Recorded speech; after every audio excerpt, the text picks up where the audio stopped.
অভিয়ান দাস। সামনে তো কালী পুজোয় সেই বাজি ফাটাতে হয়, তাই জন্য আমার বাবা অনেক বাজি এনেছে। দেখা যাক কি কি বাজি এনেছে।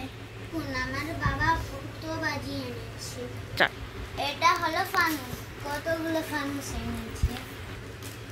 দেখুন আমার বাবা চড়কি এনেছে, ফুলঝড়ি এনেছে, কলি এনেছে, কাইশট এনেছে, রং মশাল এনেছে, ফুলঝড়ি এনেছে, চকলেট, আর দেখুন টুকরি। এটা হলো জেনারেটর বোম, পটকা।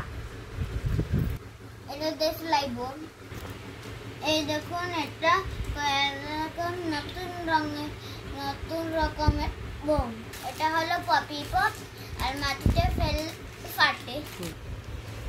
এই বাজিগুলো সব আমি রোদ্দুরে দেবো, তাহলে যখন ফাটে না দিন আসবে তখন এটা ফেটে